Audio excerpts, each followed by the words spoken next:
Me lembro do grande Eduardo Galeano, talvez o pensador que mais entendeu o nosso continente, a América Latina. Ele dizia o seguinte, né? Todos os dias antes de você se barbear, vou abrir aqui, né? Antes de você lavar o rosto e olhar no espelho, todo latino-americano tem que se fazer uma pergunta, vai dizer o Galeano. Todo dia de manhã, ali, antes de lavar o rosto, fazer a barba, passar uma base, o que for, tem que fazer uma pergunta. Olhar no espelho, olhar no fundo dos olhos e dizer: eu sou um imperialista ou eu sou um anti-imperialista? Uma pergunta simples. As decisões que eu vou tomar nesse dia hoje, elas vão de acordo com o imperialismo, que, segundo o Eduardo Galeano, é o maior mal que assola a América Latina, ou elas são anti-imperialistas? Certo? Essa é uma questão básica, né? Para, assim, dizia o Galeano, para poder sair de casa antes do café da manhã. Essa é uma questão. Então, por onde que passa o debate sobre a Venezuela? O debate na Venezuela, ele é um debate eminentemente geopolítico. Qualquer análise que tente explicar a questão venezuelana sem passar pela geopolítica, ela já está incompleta, insuficiente e, portanto, equivocada. Se uma análise sobre a questão venezuelana não passar fundamentalmente pela questão da geopolítica, ela é uma análise incorreta. Certo?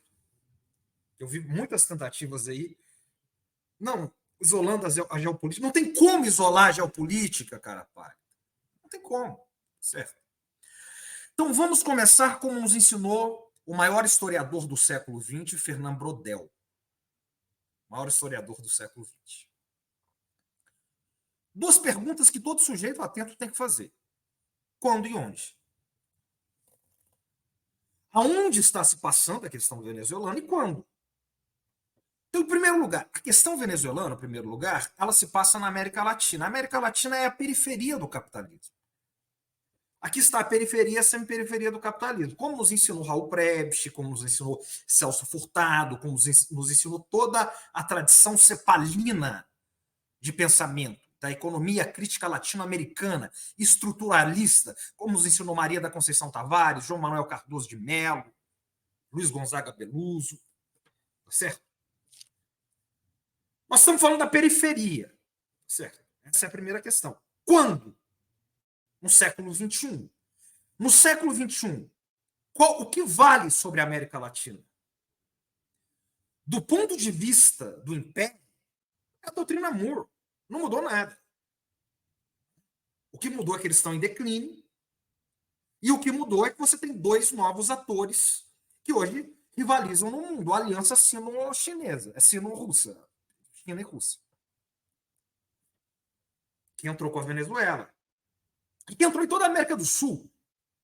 A China já é a principal parceira comercial da maioria dos países da América do Sul. Inclusive desse país que nosso desde 2009. De longe. Então, há essa aproximação. Agora, o que é a doutrina Monroe? É América para os americanos. A doutrina Monroe é América para os norte-americanos. Para eles, para os estadunidenses. O que significa? O que o Império olha para cá, para o Sul, fala, isso aqui é o nosso, como disse o Biden. O Biden disse isso, depois de aquelas declarações desastrosas dele. Isso aqui é o nosso gramado, ele disse. É o nosso pátio. É o quintal. É o quintal. Então, aqui, historicamente, não pode ter dois movimentos. Já diria Celso Amorim. Celso Amorim cravou isso na bibliografia dele.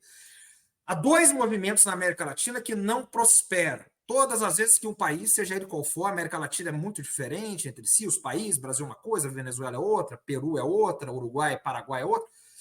Mas todas as vezes que um país tenta se desenvolver, se industrializar e se desenvolver economicamente, vem uma reação do norte.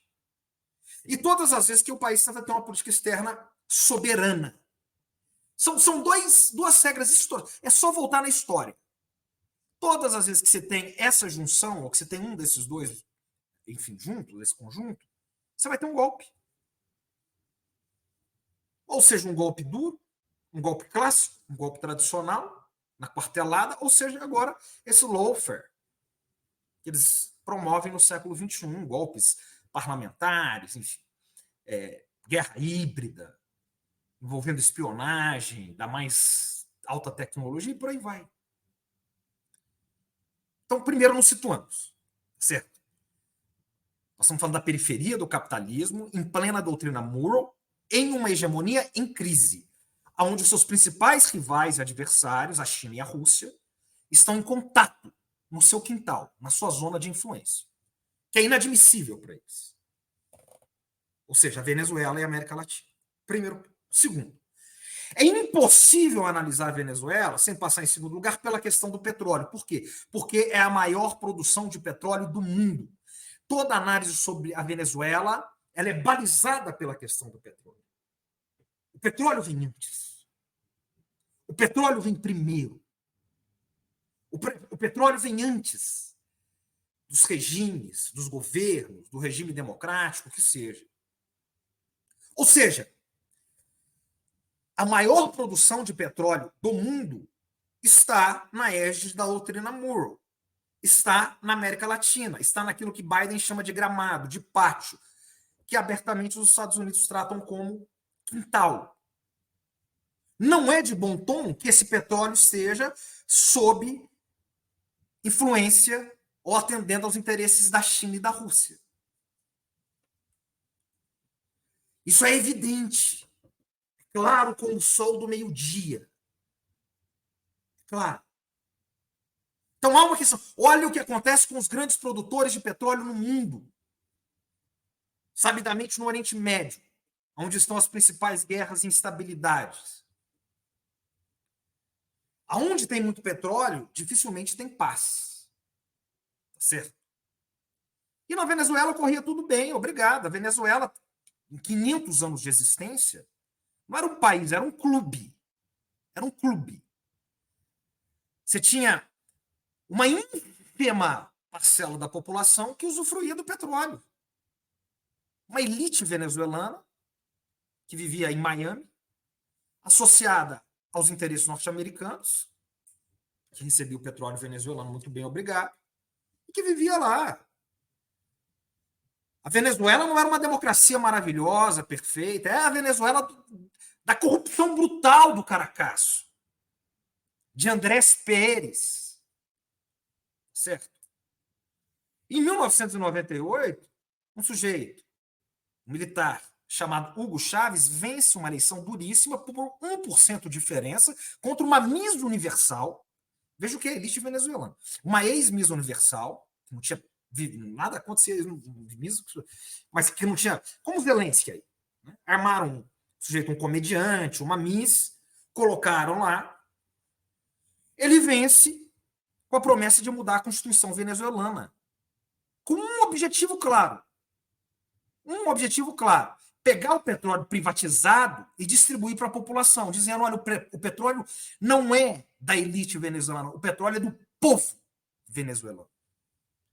Quando ele jura, em 99, sobre a Constituição venezuelana, ele toma posse, ele jura aqui sobre a moribunda Constituição venezuelana. Porque ele muda, e ele faz isso.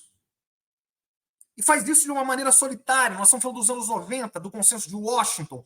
Nós estamos falando da onda neoliberal que afligiu toda a América Latina, dos ajustes propostos e mais do que propostos, impostos pelo Fundo Monetário Internacional e pelo Banco Mundial. E de 99 a 2003, Hugo Chávez foi uma voz solitária no continente. Uma espécie de João Batista gritando no deserto. Até o Lula, o presidente Lula ganhar em 2003... e depois o Néstor Kirchner, no meio do ano. Depois começa a onda rosa, né? Certo? Bachelet, Rafael Correa, Evo Morales, Tabarez Vázquez, Pepe Mujica no Uruguai. E por aí vai. Então, ali começa... O que o chavismo faz? Eles distribuem em programas sociais as riquezas do petróleo. Então, você, por exemplo, o André aqui, que é um jogador de golfe, ele e o Arbex, que já está aqui, vou colocar ele, eles acordam todo domingo de manhã, às 9 da manhã, suco de maçã, croissant e vão jogar golfe. Não é isso? Esporte extremamente elitizado. Na Venezuela tinha bastante campos de golfe. Uma elite de Miami. Hugo Chávez vê aquelas planícies verdinhas, ele não vê um campo de golfe. Ele vê casas populares. Certo? Ele vê minha casa, minha vida. Começa a pegar o dinheiro do petróleo, dessa gente, e jogar no minha casa, minha vida. Tá certo? O maior projeto de casas populares. E segundo o índice de Gini da ONU, da CEPAL, as evoluções sociais que a Venezuela faz na primeira década do século XXI são absolutamente notáveis. Agora, é claro que há reações. Você acha que quem está perdendo o petróleo, a elite venezuelana, que há 500 anos manda no país, arraigada aos interesses internacionais, do capital financeiro internacional e da geopolítica global, vai passar esse petróleo fácil? É claro que não. Então tem que passar pelo petróleo para entender a Venezuela. E terceiro, tem que passar pelas sanções, são mais de 900 sanções. Se você ver qualquer análise aí, condenando o Maduro, que é execrável, enfim, qualquer coisa do tipo, sem explicar que há 930 sanções sobre a cabeça do povo venezuelano, é uma análise, tá certo? Uma análise que não se sustenta no ar. Nós falamos aqui semana passada com o embaixador de Cuba no Brasil, do Brasil em Cuba, do Brasil em Havana, o embaixador brasileiro em Havana, explicando o que são as sanções sobre Cuba, explicando o dia a dia, como é, o delírio que é aquilo. Então tem que passar pela geopolítica, pelo petróleo e pelas sanções. A democracia liberal tem que ser entendida nessa dimensão. Claro que há um déficit democrático liberal, em termos de democracia liberal na Venezuela, claro que há. Claro que o Maduro não é modelo para o Brasil, não é modelo. Claro que não, ninguém está dizendo isso, tá certo? Isso é uma outra questão. É uma questão que não é essa. Na verdade é a mesma questão, mas não é essa. Agora, em nome da democracia liberal e dos direitos humanos que os Estados Unidos patrocinam suas guerras no mundo todo, desde a Segunda Guerra Mundial. Tá certo ou não? Você acha que alguém na Casa Branca está preocupado com democracia na Venezuela? Ou que a elite venezuelana golpeou Chávez em 11 de abril de 2002 e 2 dias depois trouxeram Chávez de volta com a população na rua tomando Miraflores? Está preocupada com democracia na Venezuela? Acho que Juan Guaidó, o presidente que tem tanta legitimidade quanto os meus anotações de rascunho aqui, está preocupado com democracia na Venezuela? Esse títere aí, esse embaixador Edmundo aí, está preocupado com democracia na Venezuela? Então, a situação, desse ponto de vista, precisa ser entendida. Ou como diria Leonel Brizola, tá certo? Se você estiver indeciso, a pessoa está muito confusa, olha onde estão se movimentando os grandes atores. Olha do lado de quem que está Trump, Elon Musk, Milei, Bolsonaro. E veja como eles se posicionam. Aí é só você atravessar a rua. Não é isso? Não tem muita dúvida. Então, para fechar aqui, o presidente Lula acertou, o Brasil acertou, o Brasil sai grande dessa crise, está saindo grande, é o grande mediador. Junto agora com o México, faz esse grupo de López Obrador, outro grande presidente que nós temos aqui.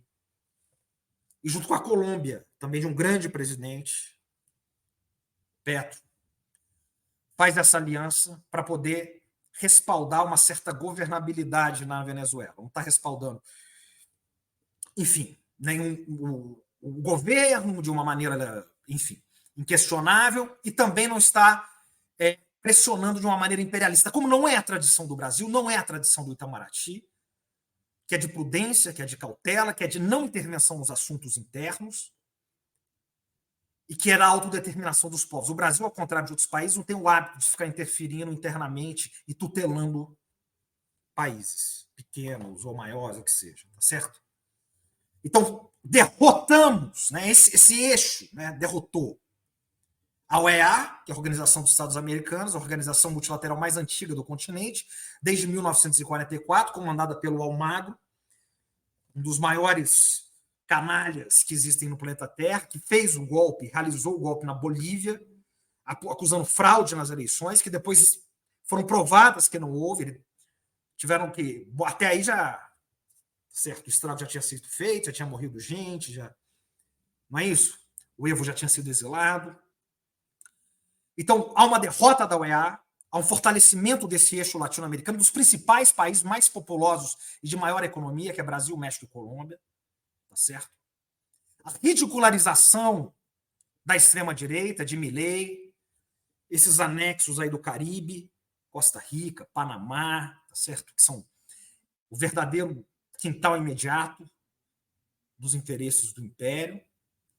E há um didatismo aí, e eu vou fechar aqui, com o senhor Boric, não é isso? Mais realista que o rei. Nem Biden, nem Kamala, nem o guitarrista da guerra Antony Blinken, nem o G7, nem os europeus, o Japão, que emitiram uma nota conjunta, condenou as eleições na Venezuela como se apressou em fazer, ou como fez Boric e Milei aqui, e esses outros estados menores em termos geopolíticos. Então aí nós temos que ter muito cuidado, é uma coisa que eu sempre discuto aqui com o André, porque o futuro da esquerda brasileira e latino-americana pode ser essa coisa que está aí no Chile. Isso foi bom para revelar o que nós temos no Chile, que é uma esquerda pós-materialista e vassala, como diria Samuel Pinheiro Guimarães, o embaixador Samuel Pinheiro, vassala do Império. Vassala. Brasil não. Brasil mostra dignidade, certo? Mostra controle e vai pendurando as coisas aqui, né, com muita sabedoria.